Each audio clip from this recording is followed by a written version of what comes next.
And some are returning to the Media Center. Meredith Abrams is returning from, what did you teach for a couple years in between? You went and taught gifted kindergarten or something, and then in between. So she's been a media specialist before, but now she's back new, and so she's joining for refresher.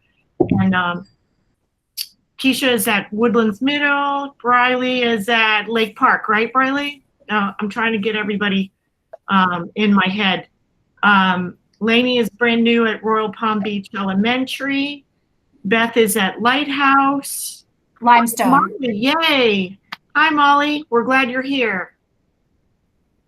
I know this is hard for you to get to at this block of time, so I'm glad you could make it.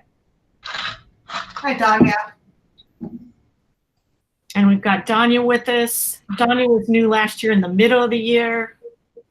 We've had a lot of rollover in the media position, so we've got a lot of new people. All right, so it's 2:31. So we're going to give this a go. And oh, come on, present, please. Before I present my screen, let me apologize in advance if I disappear. The weather's a little spotty where I am, and I have constant internet problems. So if I disappear, Lisa will take over and I will recycle myself back in. I can usually get back in, but sometimes I have blips in the internet service and I just drop right out of a Google Meet. So what we're going to do is go through a few informational slides. Lisa's going to share a Google folder with you in a few minutes, and we're going to go through some basic information, and then we're going to take questions. Now, this particular meeting is formatted for 30 minutes because we have one of these every other week, those of you that are just on board, every other Thursday. So the help sessions we've been doing are longer with a little bit more time. So I'm going to try to squeeze as much as I can into the 30 minutes. And if you need to leave at 3, I do understand. It was scheduled for 3. But if you can stay, we'll continue to answer questions. So we'll just run through a few things just to start. So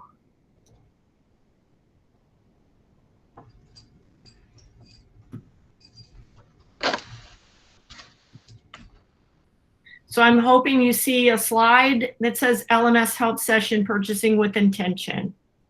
Somebody can give me a thumbs up that you can see that. Yes. To make sure that your participants can see what you're seeing.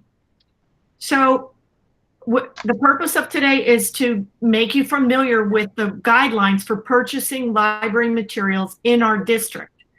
They are built upon standard guidelines that that libraries across the United States and the world actually use from the American Library Association, but we do have some specifics, and our district policy is important.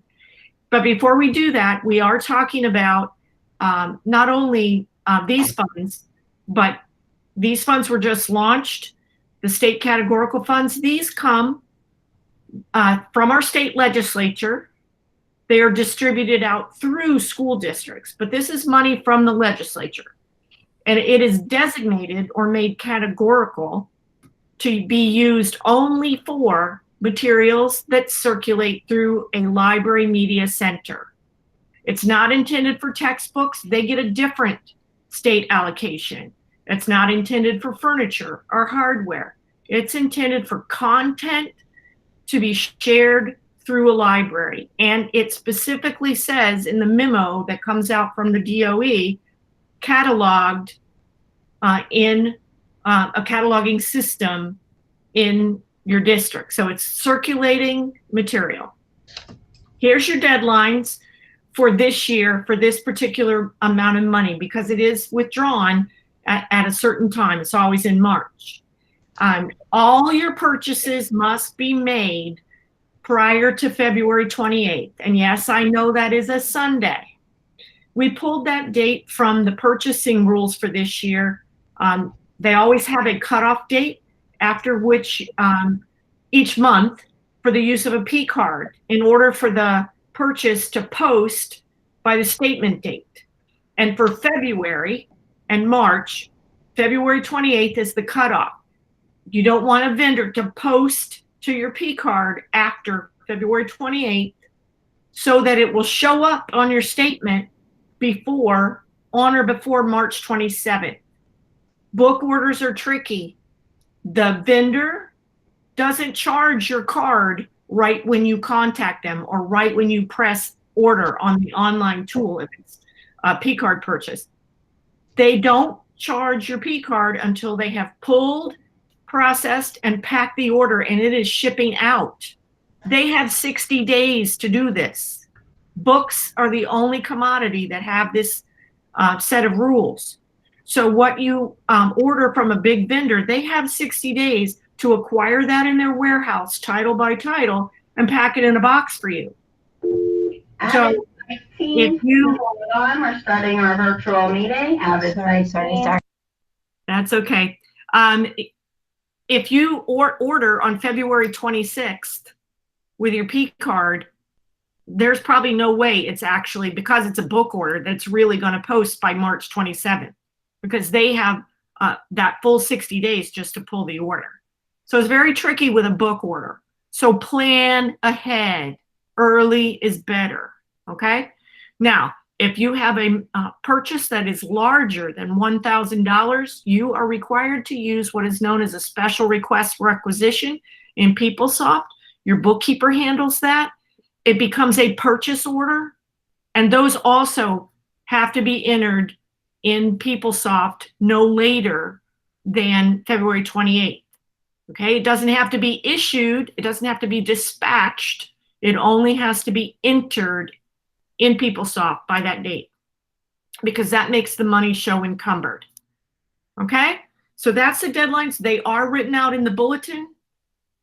Lisa, did we put the bulletin in that folder that you're going to share? I did not, but I'll stick it in there before I share the link. Okay, she's going to take care of that. She did email it out to everyone, and you can always look it up in bulletins, but all these dates are in the bulletin. Okay, so purchasing with intention. The art of building a library collection is keeping a focus on a very broad view. A library collection is supposed to be basically a mile wide and an inch deep, or maybe a few inches deeper in certain areas that you need. It's supposed to have a balanced collection of information and genres. And in order to do that, you kind of have to keep your head around your whole collection at once and what needs to be replaced or where you're maybe don't have enough material, and you need to be thinking about that as you're purchasing. It's easy to get wrapped up in just whatever's the hot new titles or whatever, just what one teacher wants or whatever, but keeping that broad view. And these are some things to think about. Think about filling gaps in your collection. Think about improving the age of a certain Dewey range. It's very important for science materials, for example, to be as new as possible. By strict guidelines, science material that's older than 5 years is considered aged. At an elementary level, you can maybe have it be a little bit older, but so there's, things don't last forever. Books have a shelf life, no pun intended. Nonfiction becomes outdated. Think about the specific needs of your school community. In particular, we are emphasizing taking into consideration underrepresented groups. The publishing industry, quite bluntly, both in its staffing and its selection of materials for the past few years, has been extremely heavily weighted to white literature, white representation, white authors. We need to be considering all groups. All individuals need to be reflected in our collections, in our fiction in particular, but in all areas. And we need to be thinking about that as we're buying. Make sure that you're not tilting your collection one way or another. And always consider exploring titles that support curriculum topics to a certain extent. So you're kind of doing all of that at once, hence the little graphic with all the gears. It's a puzzle. It's an art and a science that takes a lot of time. So here's the key feature that I want everybody to walk away with. As an institution, institutions have rules. And in our case, they're called school board policies. We have a school board policy about everything, including the selection of library materials. That policy can be found on the board docs in chapter 8.12. On the next slide, there's going to be a direct link to that policy. In that policy, the criteria for selecting quality materials are outlined. Not only is it a helpful guideline, and those guidelines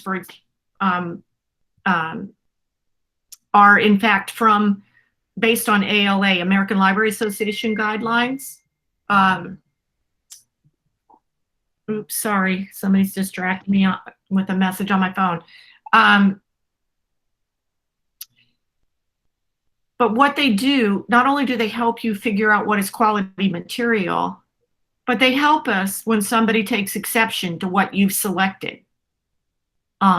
Every book can be challenged. It doesn't matter the content. There's somebody out there that's not going to like it. And as long as we stay inside that selection policy, we can argue for the value of that book in your collection. And when I say we don't have time to discuss it today, but there is a procedure to follow when material is challenged.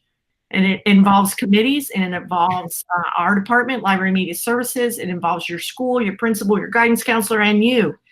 And to have those discussions and to be successful in defending your choices, you need to make sure you're inside this policy when you do your selection. So reading that over on your own time will help you out, because 30 minutes, we don't have time to pick through the whole thing. This is a snippet of that policy. This is where the criteria start. And you'll notice that the very first criteria is about material having been reviewed by at least 2 professional sources and having received a positive review.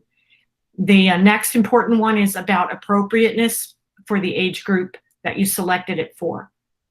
So you have to be careful that you don't select material that's reviewed for and recommended for high school and you put it in your elementary collection. It doesn't matter if the kids, your second graders want to read Twilight. It is not reviewed for elementary kids, and it shouldn't be in your elementary collection. The link on this slide is to the board docs and to this full policy, so you can read through it at your leisure and keep it for a reference. So the policy mentions needing reviews.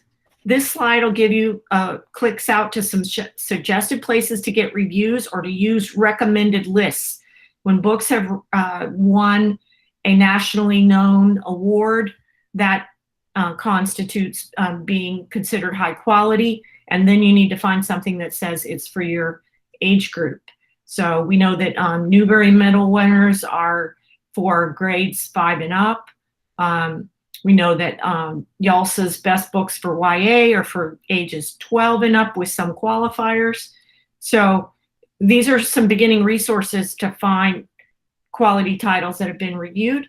We also have a resource called School Library Connection. You may have been in one of our other meetings. We had one of the representatives from ABC Clio that owns School Library Connection, and they gave us a tour of the new interface because they updated it. But that particular resource, among other things, has a click to reviews of recently published books for the K-12 market. And you can check there if you're looking for ideas for quality things to purchase. So that's in your portal. Just go in your portal, search for any of those 3 words, it'll come up, click it, and you'll be in. It is a paid resource, so you can't navigate to it directly from outside the portal. It won't let you in. Another resource we have that can be used as a selection tool is teaching books. Also in your portal, it's used for a lot of different things. And if you didn't get a chance to see our overview, I guess Kim Davik is coming next week, right, Lisa? She is. And she's For- going to talk about the diversity audit tools in teaching books. And the week after that, she's going to come to the Cadre meeting and give you an overview of teaching books. It's a great tool, but you can use it to sort through and find quality titles that have been reviewed, and you can see everything about the title. This is not an ebook database. This is materials centered around the book titles. So you can use it to filter and look for titles that you didn't know about that you'd like to add to your collection. For those of you in secondary, this is my recommended YA blog, the Teen Librarian Toolbox. And the term YA, young adult, does encompass ages 12 to 18, but every single book that's labeled YA is not for the entire range all the time. Sometimes they're only for 10th grade and up, or some other range, 8th grade and up. So you have to pay attention. YA doesn't always mean age 12. Another resource you can use to find quality titles is a tool built by the foundation called We Need Diverse Books. When you get these slides, if you click that big link, Finding Books Using Our Story, it'll go to the tool, and it's pretty intuitive. You just filter, and you'll end up with quality books with diverse authors and diverse characters at the grade level that you're looking for. Our other resources are housed on the LMS Google site. If we haven't shared this with you, let us know and we'll make sure you're connected. On this page, the home page of the resource of the LMS site, you go to the resource tab, and everything you need to know about buying things is under acquisitions and ordering. You open that folder and you can see all the different downloadable resources here. This is where you find the vendor information.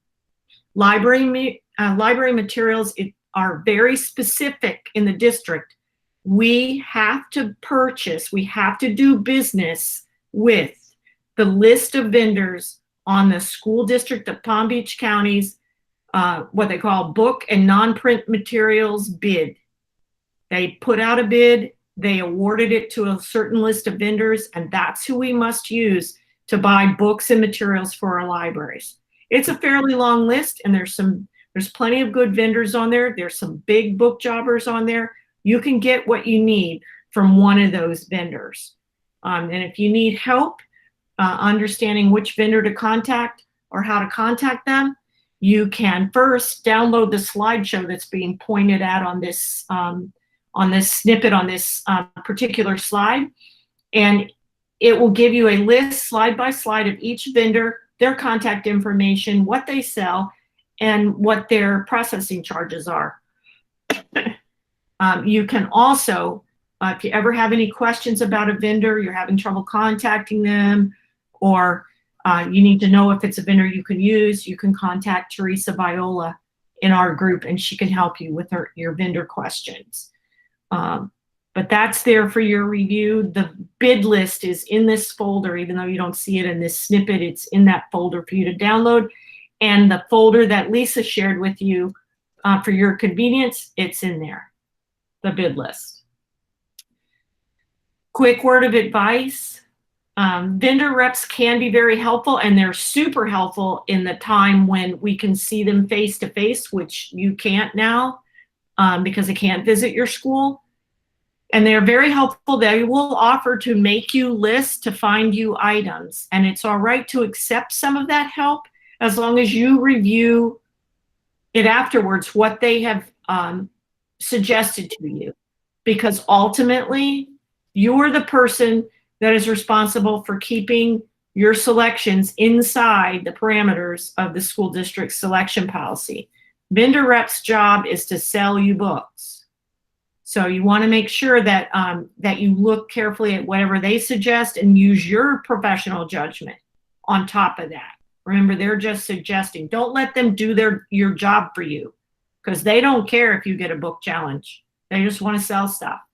And they're all, they can be very nice and very helpful, but It's not on, it's no skin off their nose if they sell you a high school book to an elementary school.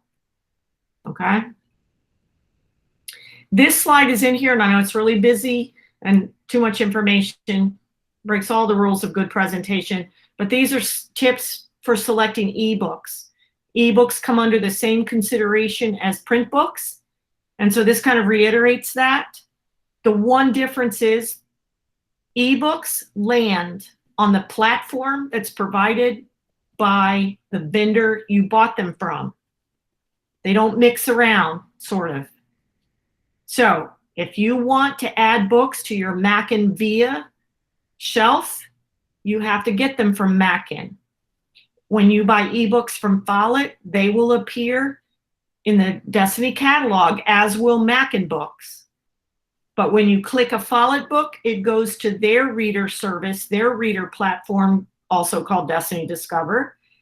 If you click a Mackin book in your catalog, it will click out to our Mackin Via shelf. So ebooks are fun like that. If you buy a set of ebooks from one of the other vendors on the bid list, those books will go to their platform. Platforms are considered technology by TCC, and they have to be reviewed by TCC. So our suggestion is you stick with the ones that we have currently working. We have them in place. We've run them through TCC. We help keep them working. So those would be Gale Cengage is one. Those land in your Gale research tile on your portal. And those are all the features that are available in Gale Cengage ebooks. They're for almost 100% nonfiction. If you're interested in high quality nonfiction, especially at the secondary level, there's some very good things, and they are multi-user, and they're downloadable and all kinds of things. So that's one place to look. Gale is your vendor for that. For fiction and nonfiction, the three platforms we have currently running well are Follett, which comes through the Destiny Library catalog, Mackin, which they will come through your catalog and they click out to the Mackin Via shelf, or you can access them directly from the Mackin Via tile in your portal. Super convenient for the kids. Lisa's made some fantastic video tutorials and handouts about both Destiny Discover, that interface inside the catalog, and our Mackin Via tile to make it easier for you to teach the kids how to access them and use them. The third one on here is Capstone. This mostly applies to middle and elementary. All elementary schools, unless you accidentally deleted it, have a link to a shelf of Capstone ebooks, and that link out off your home tab on Destiny. Middle schools, you have Max Axiom Interactive Science, and elementary has those as well. You can buy Capstone titles directly from the Capstone company, or you can buy them from Mackin and Follett. And so this is a real good example of, if you buy, because remember, Capstone is a publisher. The other two are what they call book jobbers. They sell other publishers' materials. Capstone publishes what they sell to you. They only sell what they publish. So therefore, Mackin and Follett can also sell you Capstone published materials. If you buy Capstone ebooks through Mackin, they will land on the Mackin Via platform. If you buy Capstone titles through Follett, they will land on the Destiny Discover ribbon, and they will be opened in what they call Destiny Discover mobile app. So that's what happens. Who you buy them from is where they land. Just for convenience, these are not the only vendors on the bid list. I want to be really clear. Okay? We can buy from any of the vendors on the current bid list, which is in the folder Lisa gave you. These are a list of the vendors that sell ebooks. They also sell print books, but these vendors sell ebooks that go to locations we already have set up. where the authentication is already worked out. It's easy for the kids to access them. And that's why we highlighted them. They are not the only vendors you can buy books from. Want to be super clear. The whole bid list is open to you, but if the vendor's not on the bid list, then you can't use them. And this does have a link. It says for more vendor information, go to the Google site. That's where it's basically a slide deck, one slide for each vendor, and it's made from the bid list. So all of them are there. Okay, this is a great tool if you have more than $1,000 to spend and you're using a purchase order. That's called a do not exceed PO. Let's say you have $2,500 to spend. If you create a large order with one vendor like Mackin or Follett that can give you lots of titles from various publishers, or you buy everything Capstone ever published, you can do a do not exceed PO by making a list of individual titles that exceeds the actual value of the amount of dollars you have to spend. For example, you have $2,500, you make an order to Follett, you make that order for $2,800 worth of merchandise, books, titles. And you mark the PO, do not exceed $2,500. They will go and fill that order until they have used up your $2,500. And the reason this is a thing with a book order is that book stock is very strange. It's always rotating. These companies, the big ones, they have a warehouse. They have bins with each title in them. They get the shipments from the publishers for the titles. They got 60 days to fill your order.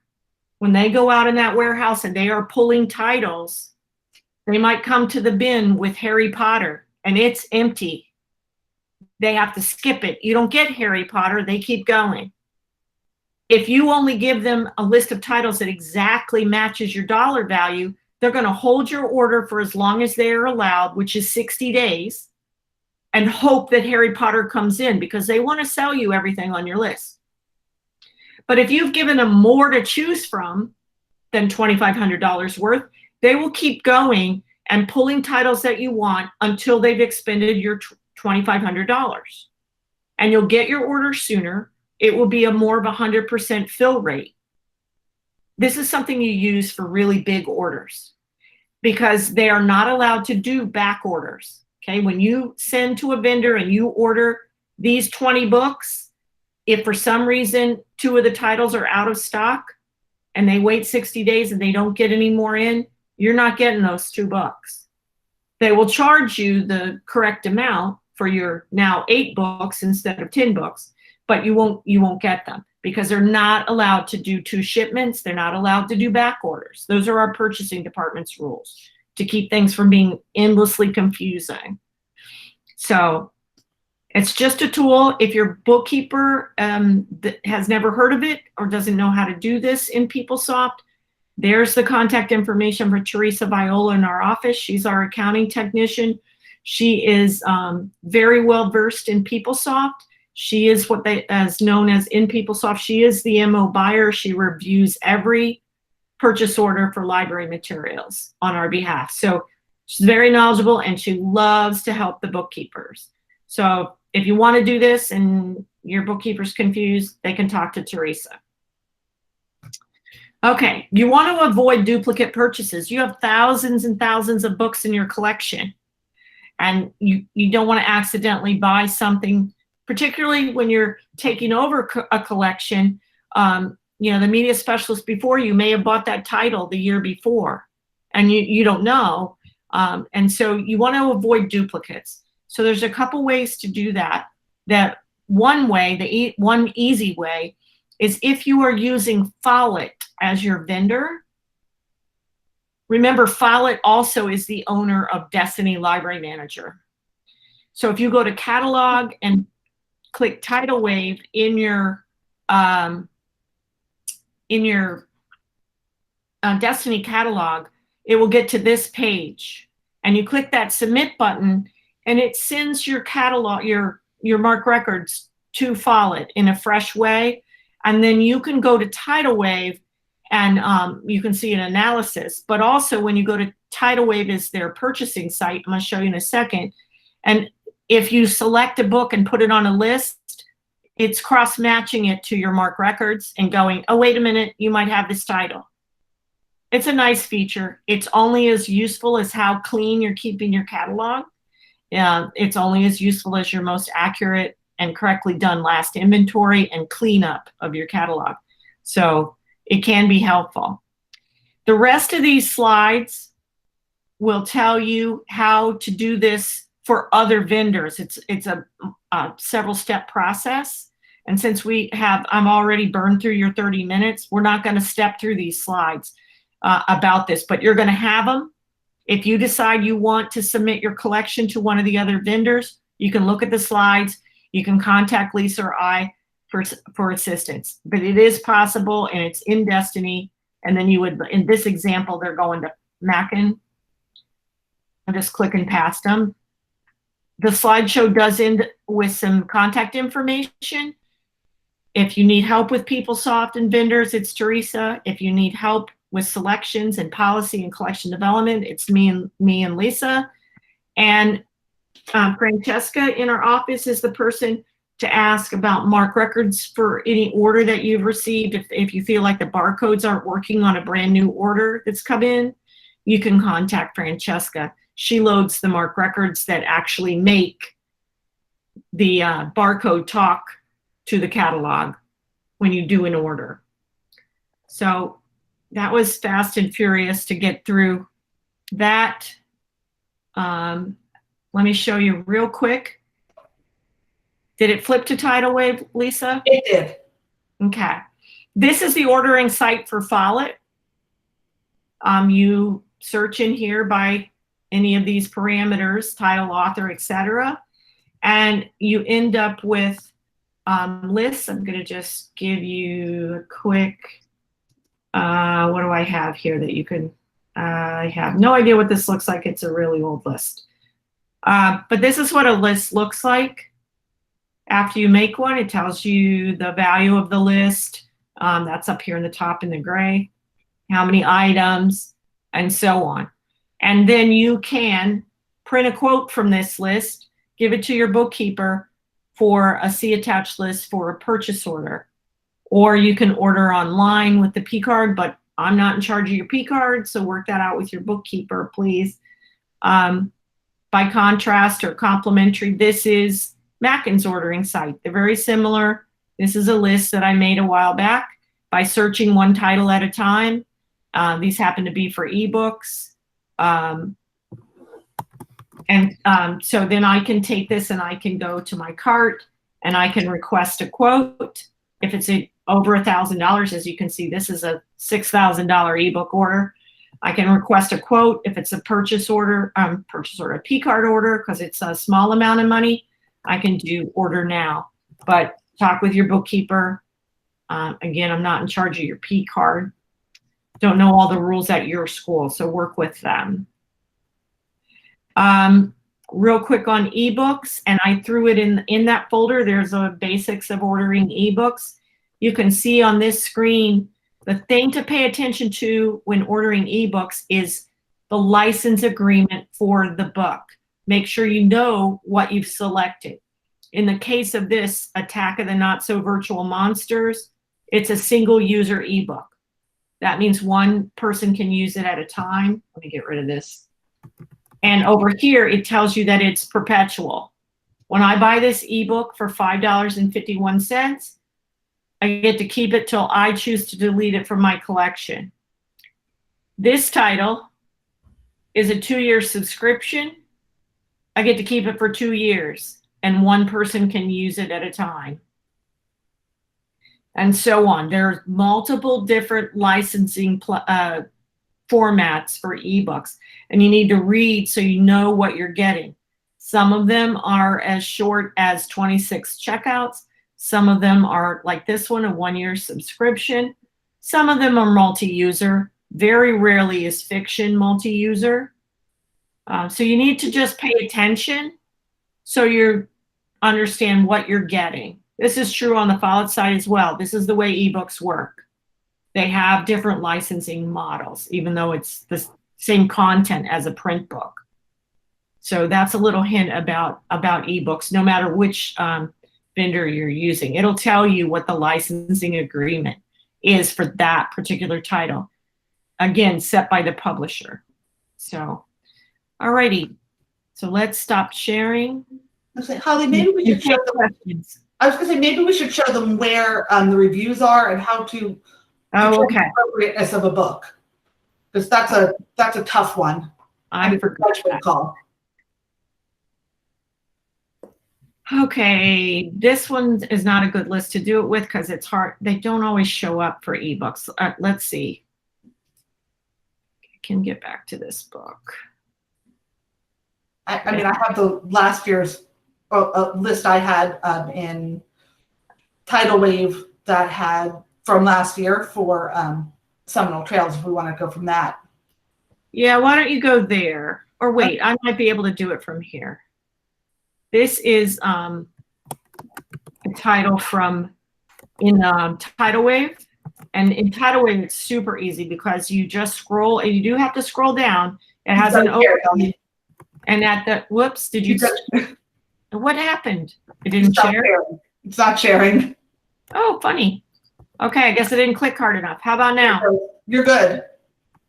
All right, let me scroll back up. This is one title for my list in Tidal Wave, an order list. So it's always long like this. You got to scroll way down to the bottom. You got to be patient. And here's a list of awards and reviews. And then you want to read some of the full text reviews. And you can see right here that this is from Booklist. It's a starred review, which means it's highly recommended. And there's that grade level recommendation we're looking for. Okay, we're looking for something to guide us as far as the age or grade that it's appropriate for. Some review sources do this and some do not. School Library Journal will always give you a grade level. Booklist will always give you a grade level if it happens to be a book written for children, because Booklist does review all types of books. I call it birth to death. They review books for adults as well. So they won't have a grade level because it's for a grown-up. Kirkus will give you an age rather than a grade. Publishers Weekly, not my first go-to reviewer, because it's a publication written for the publishing industry rather than the school library industry, but they do give ages pretty often. So that's where they are in Follett. That's why I like Tidal Wave so much. You can also see other reviews that aren't given below in full text, and you can look those up on the internet if you really need them. I don't know if I have, yeah, this isn't clicking back to my books, Lisa. Do you have a Mackin list you could pull up and show them where the reviews are? I do. This is the only list I have. So let me stop and you pull up your list.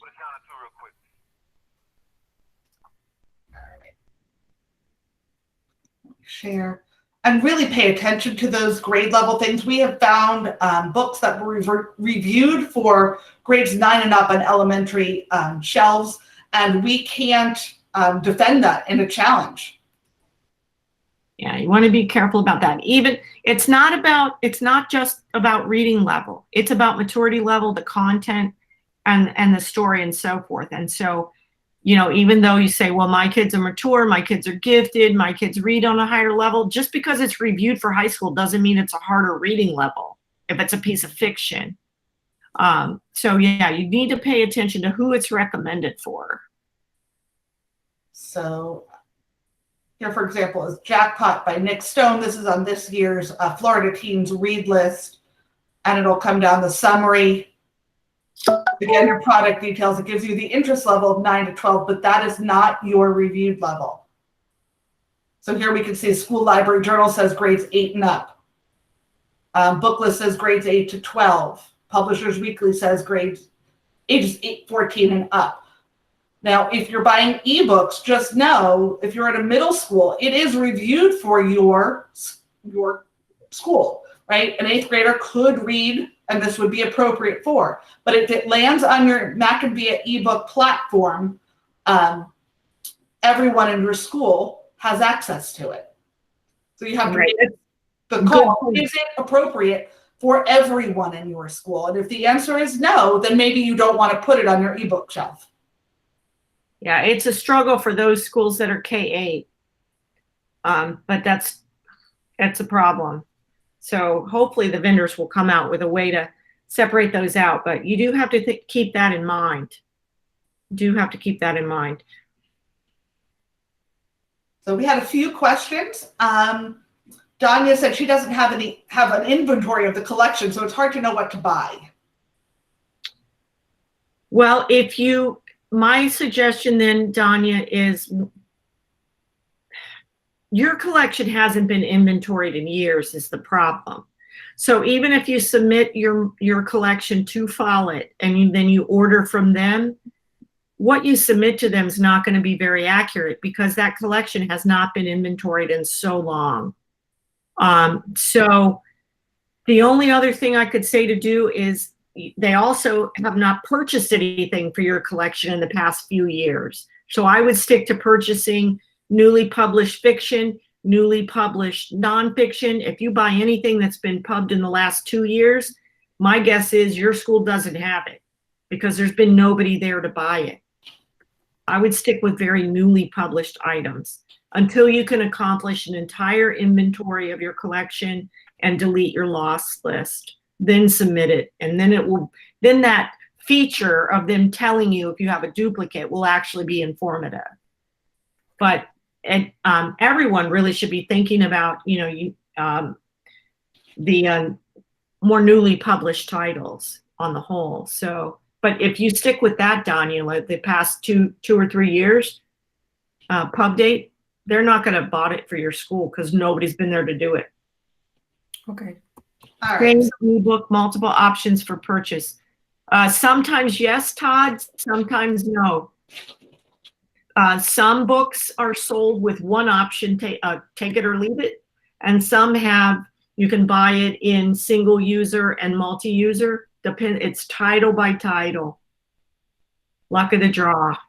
But that's a good question. Yeah, and then we had a question from Angela about how many copies per title of a single user subscription do you suggest? Well, it depends on what you're trying to accomplish. Remember, these books circulate automatically for 14 days.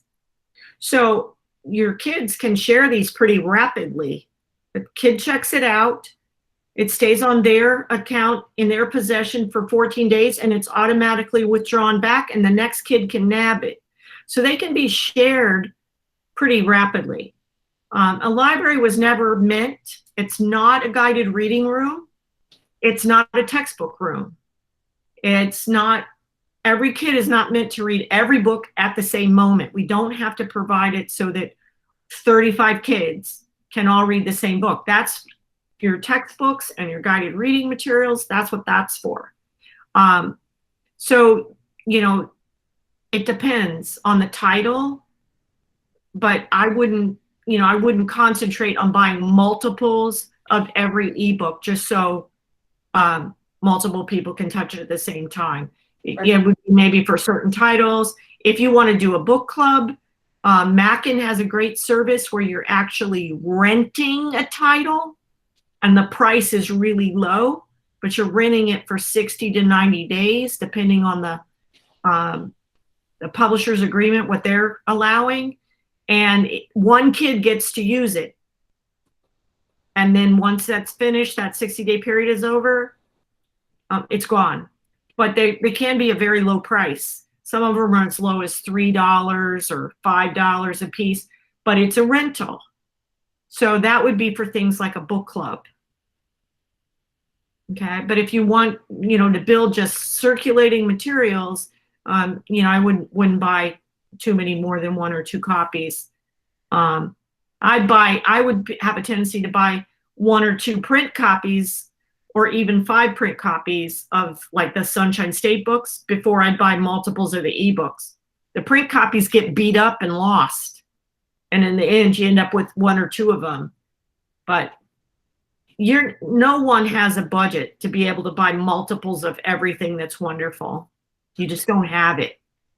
So you want to focus on as many offerings as possible.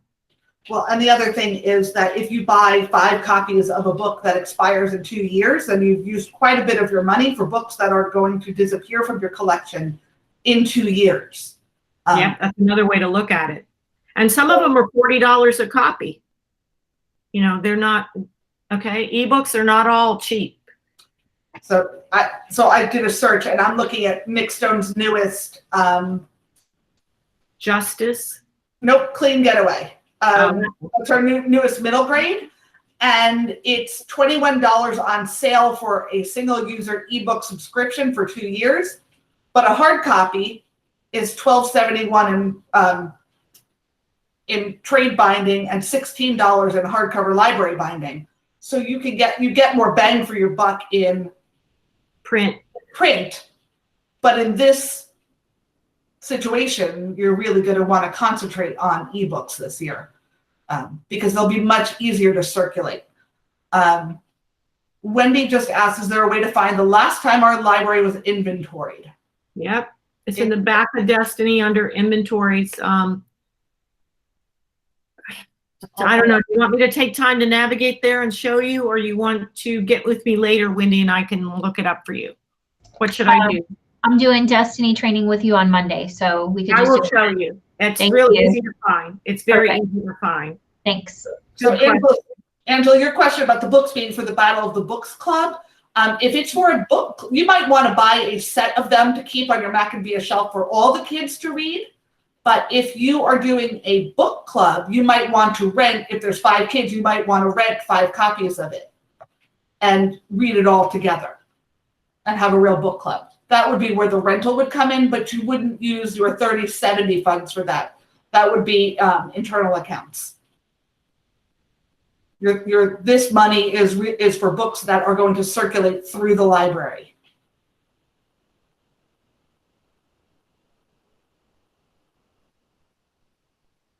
And I believe your school, Angela, had a book fair last year, so you might have some Scholastic dollars. You could buy hard copies of this to give out to the kids using Scholastic dollars without having to use internal accounts. So I would ask your Scholastic rep what you've got. Yeah, that might be true for a lot of you. You might have Scholastic dollars in an account that's tied to your school. So basically free books. That's what I used to use to buy my Battle of the Books books for my kids. I would buy them in paperback, and when they disintegrated at the end of the Battle of Books, so be it. And I wanted to mention, and I kind of skipped over it, when Lisa had the reviews open and we were highlighting the fact that it has ages or grades to pay attention to. But don't just look for that. Please read the review. The whole review, because sometimes it will say, well, for one, it'll give you an overview of the content. You can decide if it suits your community or not. But particularly with School Library Journal will do this. They will tell you if the writing is of poor quality, if they consider this a second purchase, if this will only appeal to those that are absolute fans of a certain genre or something. Or it may say something stellar like this is a first purchase. So you need to read the whole review to get a feel for the book. Not just, yay, it's for 3rd through 6th grade, I'm buying it. You might read the review and find out they say the writing is just horrid or whatever. Right. They do give you a wonderful synopsis of the book with the quality of the writing. And the ages vary. Like this is for Clean Getaway. School Library Journal says grades 3 to 6. Publishers Weekly says ages 8 to 12. Book List says grades 5 to 8. So you really do need to read these reviews and determine if the content is right for your kids. Right. Or for and remember, Publishers Weekly is going to have the widest, most lenient age range because that's the journal for publishers, for the book industry. So they want to make, you know, they want the purchasing target for that title to be as broad as it can be. So they're pretty fast and loose with their age range. And it also tells you who does the reviews. This is a librarian, and this is an agent for probably an author. Yeah, different point of view. So take the time to read all of the reviews. You'll find it really useful when you're building your list. To build a quality book list takes a lot of time and effort. Danya, before my principal signed a paper for funds, but I think this is funds we were talking that was different. I'm not sure what that means. These are funds that are given to the district for books, and we distribute them to schools.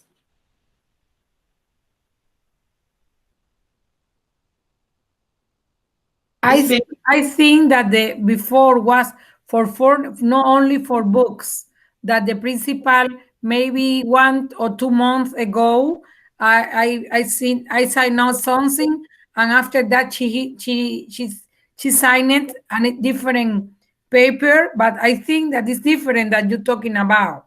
I think that this fund that that you are talking now is only for books, correct? Correct. Okay, because for databases, you could purchase additional database subscriptions, but if you do, it has to get taken through our technology clearing committee. Okay, I think what you're referring to are your school-based budget funds. Yes. So yeah, those are different pots of money with different rules. Okay, thank you. You're welcome. Any other questions we could answer? Beth, I was wondering, you had mentioned in a meeting that you already had a list with MEC, and I was wondering which way your school was going. Are you going ebooks or print books?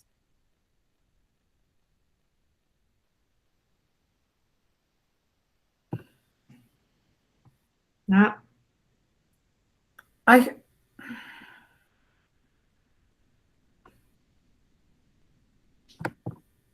Am I frozen, Lisa, or can you hear me? Okay. All right. I know she said she had a list ready, and I was just curious which way her school was going. Does anybody have any questions about, you know? Yes, I have only one. Do you know, because the last course we signed about this computer or something like that for inventory, but they stopped because of the pandemic, because of COVID-19. Do you know when they will be arrived or something like that? We are not able to work with that equipment to finish getting it ready for you, Danya, and we're not allowed to have anyone come to our building to pick anything up. That is our rules right now from our leadership. And so unfortunately that equipment is sitting. But as soon as we can, you know, see about having people come to sign for their equipment, then we'll be distributing that. Okay, thank you. Thank you. Anybody else have any questions or need anything else? I know we ran way over the time, and if you're still here, I appreciate that you stayed, and if you had to go, I understand.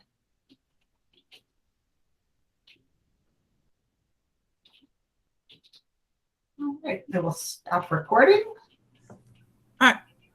I missed the first part of the